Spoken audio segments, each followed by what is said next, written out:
안녕하세요. 닥신TV 신재혁입니다. 오늘 설명드릴 것은 방광염에 대해서 일반인을 대상으로 큰 그림을 아주 짧은 시간 동안 그려드리도록 하겠습니다. 일단 방광염은 굉장히 흔한 질환입니다. 굉장히 흔한 질환이고요. 방광에 걸리는 감기 이 정도로 생각하시면 될 것 같아요. 보통 이제 방광염은 굉장히 흔한 질환이기 때문에 방광염을 자주 경험하신 분들은 본인이 더 잘 압니다.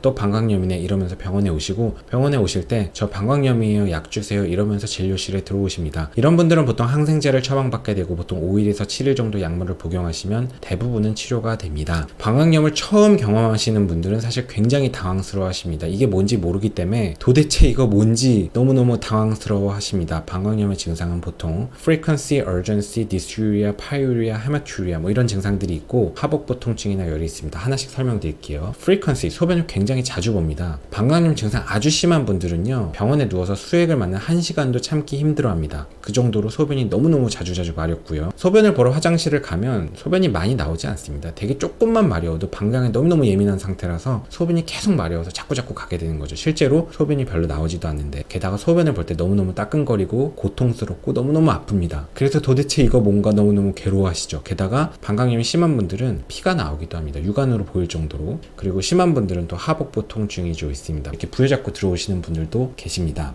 방광염은 일반적으로 열이 많이 나진 않습니다. 약간 미열이 날 수는 있지만 대부분은 사실 열이 그렇게 나진 않습니다. 방광염을 진단하는 방법은 좀 전에 설명드린 증상이 있으면 바로 진단이 가능합니다. 단 진단을 할 때 한 가지 배제 진단을 해야 됩니다. 방광염이 조금 더 진행이 되면 신우신염, 파이로네프라이티스까지 진행되는 경우가 있는데, 이런 경우에 대한 배제 진단이 확실히 돼야 됩니다. 사실 일반적인 정상적인 사람들이 파이로네프라이티스, 신우신염까지 가는 게 그렇게 쉬운 일은 아니기 때문에, 균이 정말 그 위에까지 올라간다는 게 균의 입장에서 굉장히 어려운 일이기 때문에 흔하지는 않지만 그 배제 진단을 꼭 하는 게 중요합니다. 그래서 의사들이 꼭 확인하는 게 이 사람이 열이 있지 않은가, 혹은 이제 등을 두들기면서 CVA 텐더니스를 확인합니다. 보통 1차 진료 환경에서 열이 고열이 나지 않고 CVA 텐더니스가 없다면, 그리고 좀 전에 말씀드린 그런 소변 증상들이 있다면 방광염을 쉽게 진단할 수 있습니다. 소변 검사를 할 수 있는 환경에서는 소변 검사를 해서 방광염 진단하는데 조금 더 도움이 될 수는 있습니다. 어쨌든 방광염은 진단이 어려운 질환은 아닙니다. 가까운 동네 병원 가시면 되는 질환입니다. 방광염의 치료입니다. 방광염은 세균성 질환이고 대부분은 이퀄라이, 대장균의 질환입니다. 원칙적으로는 소변을 배양해서 어떤 균이 있고 이 균이 항생제의 감수성이 있는지, 내성균인지 이런 것들을 확인하는 게 원칙적일 수는 있지만, 사실은 컨타미네이션 되지 않은, 오염되지 않은 소변을 깨끗이 채취하고 배양을 했을 때의 민감도와 특이도 이런 것들을 다 고려하면 사실은 현실 의료에서의 소변 배양 검사는 별로 큰 의미는 없습니다. 무슨 얘기인지 못 알아들으셨죠? 별로 중요하지 않습니다. 어쨌든 방광염은 세균성 질환이고 대부분은 대장균입니다. 의사들은 경험적인 항생제를 사용합니다.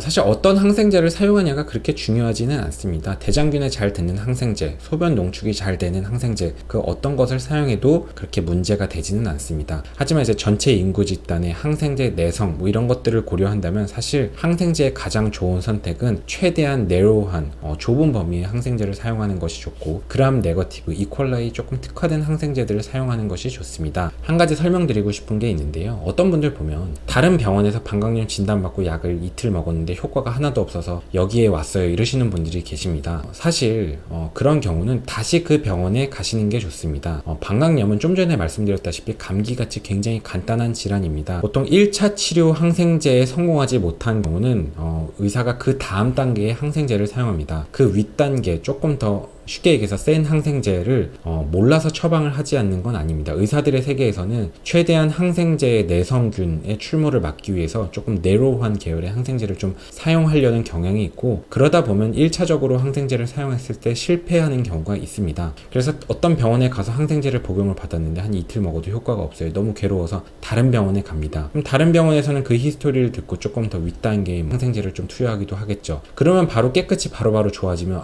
처음 병원은 돌파 그리고 두 번째 병원은 명이네 이렇게 생각할 수 있지만, 사실 처음에 갔던 그 병원의 선생님이 그거를 몰라서 처방을 하지 않은 건 아닙니다. 인구 집단의 어떤 내성 출현 같은 거를 좀 막기 위해서 일단은 최대한 좀 내로한 기본적인 항생제를 처음에 사용하기 때문에 그런 일이 생깁니다. 뭐 이런 얘기는 좀 할 얘기가 많은데, 중요한 건 그냥 항생제 5일에서 7일 정도 복용하면 되는 간단한 질환입니다. 자, 방광염을 예방하려면 어떤 것이 중요할까요? 일단은 방광염이 왜 걸리는지를 이해하는 게 중요합니다. 방광염은 방광에 생기는 염증인데 건데 방광에 균이 생기는 건데 이 균은 우리 몸속에 있다가 신장에서 내려오는 그런 게 아닙니다. 방광염 균이 어디서 생기는지 아셔야 되는데 우리 소변 나오는 길, 그 요도를 통해서 역으로 올라가서 방광에 정착해서 번식해서 생기는 질환입니다. 즉 균이 올라오지 못하게 하면 됩니다. 어떻게 하면 될까요? 물을 많이 먹고 소변을 많이 보면 됩니다. 우리가 물을 많이 먹으면 소변을 많이 보겠죠. 소변을 많이 보면 요도가 계속 플러싱, 세척이 됩니다. 물이 이렇게 쏟아져 나가면서 요도로 쭉 내려가면서 세균이 씻겨져 내려갑니다. 세균이 올라오지 자체를 못해요. 자, 그렇기 때문에 물을 많이 드시는 게 중요합니다. 자, 그 다음에 세균이 만약에 올라왔어도 거기서 번식을 하면서 정착하지 못하게 하면 됩니다. 어떻게 하면 될까요? 물을 많이 드시면 됩니다. 물을 많이 먹지 않으면 방광에 소변이 계속 고여 있겠죠. 우리가 소변이 마려운데도 계속 참으면 그것도 역시 방광에 물이 고여 있는 상황입니다. 방광에 물이 계속 고여 있으면, 방광에 소변이 계속 고여 있으면 그 시간 동안 균이 번식을 하게 되고 균이 농도가 높아지면서 방광염에 걸릴 가능성이 높아집니다. 그래서 우리가 물을 많이 복용하면 계속 소변을 보게 되고 방광 속에 있는 소변이 고인 물이 아니고 흐르는 물이 됩니다. 균이 번식을 할 틈이 없이 씻겨 내려가게 되는 거죠. 물을 많이 마시는 게 핵심입니다. 그리고 요도를 통해서 균이 들어온다 그랬죠. 이왕이면 우리의 어떤 이 비뇨생식의 계통을 조금 더 청결하게 유지해 주시는 게 좀 도움이 될 수 있습니다. 목욕보다는 샤워가 좋을 것 같고 일반적으로 흐르는 물에